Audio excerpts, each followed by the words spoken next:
So the first requirement is to stick to the task. Now this is a formal piece of writing and you have to follow the rubrics to achieve 7+ bands. Now let's read the topic. In order to solve traffic problems, governments should tax private car owners heavily and use the money to improve public transportation. Now what are the content words over here? What the task is asking you about. So first step you need to do is underline the content words to stay focused on, and you have to include all of them in your essay because missing any one of them may result in less marks.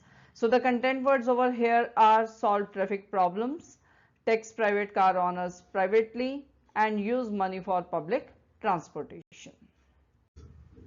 Now next important thing is use of synonyms. Not every synonym can you use for paraphrasing any word or phrase. You need to see whether it is proper collocated or not. Let's understand from this example. Instead of traffic problems, you cannot use traffic issues or traffic mess. Traffic issue is a broad term and it can refer to any kind of problem related to traffic such as accidents, road conditions or general inefficiency. In other words, it is less specific and can be seen as a catch-all phrase. So instead of that, you can make use of traffic congestion or traffic jams. Similarly, for government, you cannot use dictatorship, leaderships or authority. Rather, you can use governance, government authority or administration. Now for imposing or charging, you cannot use bill or charge. Charge is appropriate term but is less formal. So we replace it by using imposing taxes or levying taxes. Next comes correct flow of ideas. You have 3 to 5 ideas in your mind, or there may be a possibility you won't have any idea. Now for ideas, you may join my IELTS essay ideas course where I teach you how to plan and write only necessary ideas that score you 8 or even more bands. So if you have ideas, they should be connected logically. For example, your second sentence should be continuation of the first one, and second sentence should connect to the third one. There must be a logical sequence between first, second and third sentence. Otherwise, lack of logical sequence will reduce your band score. So let's understand how correct flow of idea works. For example, we write the topic sentence for body paragraph 1, studying online is convenient. It allows students to access course materials from anywhere at any time. So this second sentence is the continuation of the first sentence, how studying online is convenient.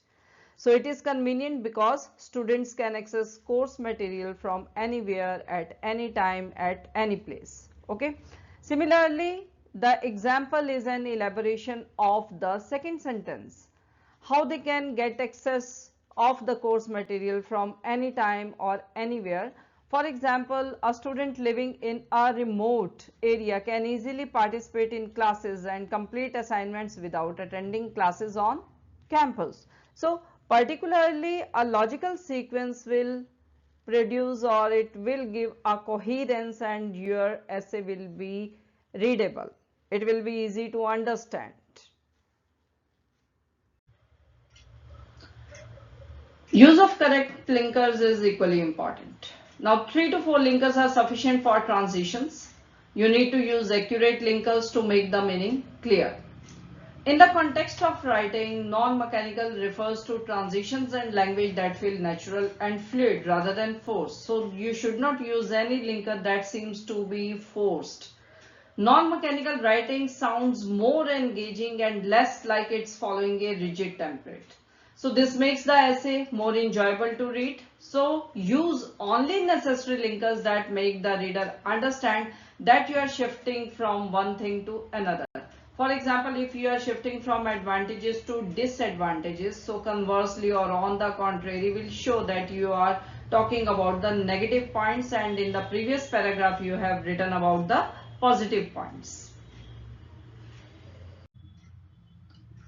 Use of correct grammar is where you are scored for your GRA, that is your grammatical range and accuracy. So grammatical accuracy will be considering the use of correct grammar in your essay.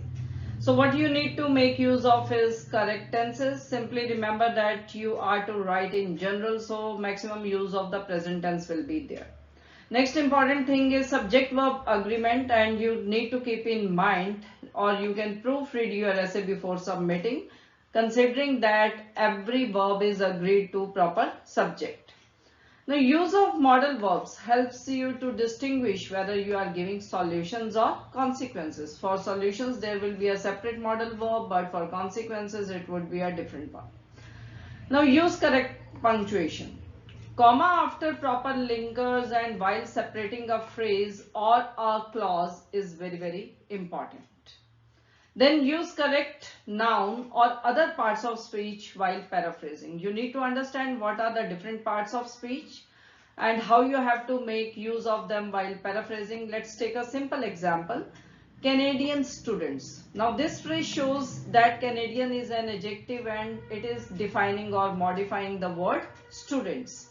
Now if we talk about students in Canada, so now Canada is a noun. So Canadian is adjective and Canada is a noun. So we have used two different parts of speech. Now understand different formats and use for paraphrasing in introduction and other parts of speech. Next comes correct conjunctions. So conjunctions, you need to remember the coordinate conjunctions like fan, boys, for but and for, nor, yet, so. So before them you need to put a comma, don't forget it. Now talking about main points or essay ideas, you need to remember how many ideas you need for a particular essay. So for example, if the essay asks advantages and disadvantages, so you will write at least two of each, two advantages and two disadvantages. If the question asks what is the solution, so you have to give one solution. What is the cause? So you have to give one cause. If you don't do so, you lose marks. So what is the cause is different thing and what are the causes is different thing. For the first you have to give one idea, and what are the causes you may proceed to give two or three ideas. So both are different in terms of ideas.